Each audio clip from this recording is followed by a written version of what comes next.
Sisimulan ng Department of Public Works and Highways o DPWH ang rehabilitasyon ng buong EDSA ngayong taon.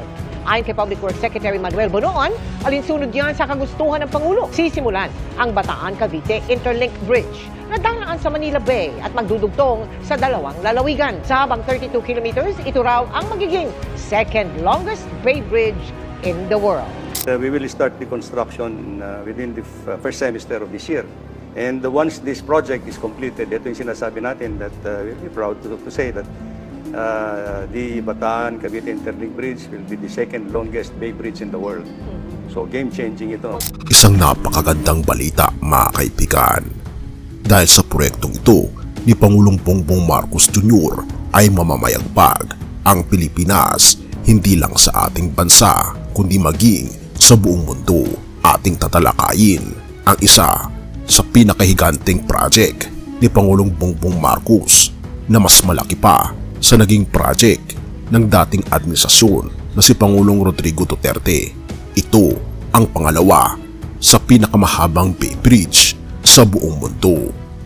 At ano ang kinalaman ng pagpupundo ng isang institusyon na itinatag ng kanyang ama na walang iba kundi ang dating Pangulong Ferdinand E. Marcos Sr. May kinalaman ba dito ang Marcos Gold Fund?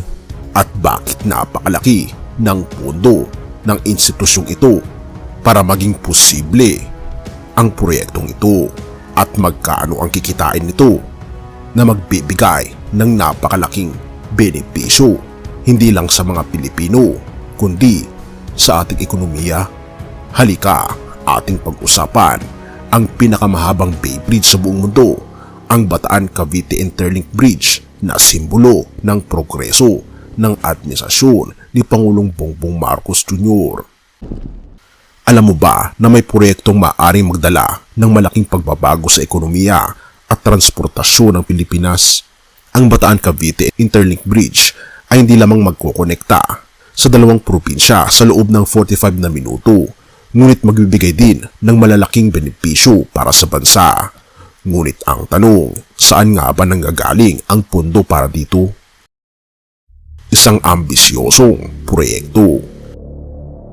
Ang Bataan-Cavite Interlink Bridge na may haba na 32.15 kilometro ay isang obra maestra ng modernong arkitektura. Kapag natapos, ito ang magiging pinakamahabang tulay sa Pilipinas na magtatampok ng dalawang malalaking cable-stayed bridges na tatawid sa Manila Bay. At ito ang magiging pangalawa sa pinakamahabang bay bridge sa buong mundo.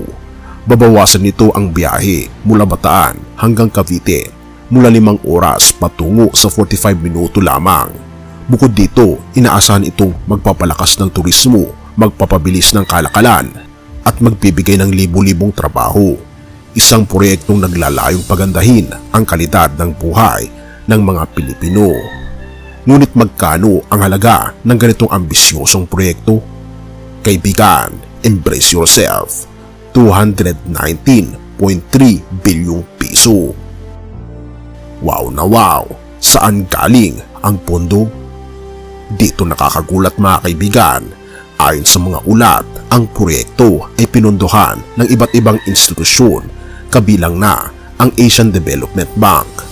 Ang ADB na itinatag noong 1966 ay may mahalagang koneksyon sa pamilyang Marcos dahil isa si President Ferdinand Marcos Sr. sa mga nagtatag nito. Hanggang ngayon, nagbibigay ng malaking pondo ang ADB para sa mga malalaking proyekto tulad ng Bataan-Cavite Interlink Bridge. Ngunit marami ang nagtatanong, posible kayang ang pondong ito ay may koneksyon sa sinasabing Marcos Gold Fund? Hindi maikakaila na hindi na masyadong umuutang ang ating bansa sa World Bank dahil sa ADB. At dito papasok ang misteryo ng Marcos Gold. Ang Marcos Gold ay isa sa mga pinakakontrobersyal na usapin sa kasaysayan ng Pilipinas. Ang yaman na sinasabing iniwan ni President Marcos Sr. para sa bansa ay nananatiling palaisipan. Kung totoo nga ang yaman ng mga Marcos, maaari kayang ang bahagi nito ay nagagamit ngayon sa mga proyektong pangkaunlaran sa ilalim ng administrasyon ni Pangulong Bongbong Marcos? Bagamat walang malinaw na ebidensya, na nag-uugnay sa Marcos Gold sa proyekto. Ang ideya na ang kontribusyon ng pamilya Marcos ay tumutulong pa rin sa bansa ay nagbibigay ng inspirasyon at intriga.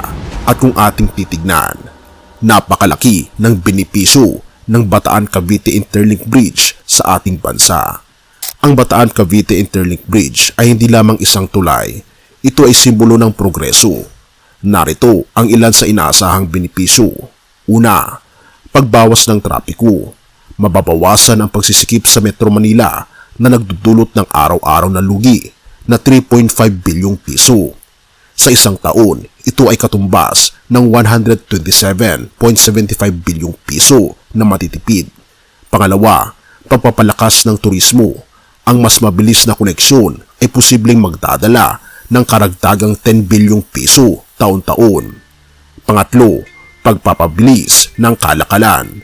Mas mabilis at mas murang transportasyon para sa mga negosyo na magbibigay ng benepisyong aabot sa 5 bilyong piso. Sa kabuuan, kaibigan, ang tulay ay inaasahang mag-aambag ng halos 165 bilyon na piso taon-taon sa ekonomiya ng Pilipinas. Isang bagay na sobrang laking kontribusyon para sa ikaangat ng buhay ng mga Pilipino at magtatatag ng mas malakas na ekonomiya ng ating bansa. Ito ay isang proyekto ng talino at pangarap, kaibigan. Ang proyekto ay patunay ng administrasyon ni Pangulong Bongbong Marcos ay may malinaw na layunin para sa kinabukasan ng bansa. Ang ugnayan ng Asian Development Bank at ng mga Marcos ay nagpapakita ng makasaysayang koneksyon na nagdadala pa rin ng benepisyo sa kasalukuyan. Kung totoo man o hindi ang koneksyon sa Marcos Gold, isang bagay ang tiyak. Ang Bataan-Cavite Interlink Bridge ay simbolo ng talino, yaman at pangarap ng Pilipinas. Ano sa tingin mo, kaibigan? Ang proyektong ito ba ay bunga ng maingat na plano ng gobyerno o bahagi ng misteryosong yaman ng mga Marcos? Anuman ang sagot, ang proyektong ito ay isang hakbang pasulong para sa mas maliwanag na kinabukasan ng ating bansa. Awit 33 verse 11. Ang plano ng Panginoon ay mananatili magpakailanman. Ang mga panukala ng kanyang puso sa lahat ng salinlahi. Ang Bataan-Cavite Interlink Bridge ay sumasalamin sa kalooban ng ating Panginoong Diyos na magdadala ng progreso at kaginhawaan sa buhay ng tao. Tulad ng isang tulay na nagkukonekta sa mga lugar, ang plano ng ating Panginoong Diyos ay laging nakatuon sa pagbuo ng koneksyon, kaunlaran at pag-asa para sa bawat isa. Pinapaalalahanan tayo ng talatang ito na sa kabila ng ating pagsisikap, ang tunay na tagumpay ng anumang proyekto ay nagmumula sa kanyang matibay at walang hanggang layunin. Nawa'y manatili tayong nagtitiwala sa ating Panginoong Diyos, kaibigan. Sa bawat hakbang, alam na ang kanyang mga plano ay para sa ating kabutihan. Purihin ang ating Panginoong Diyos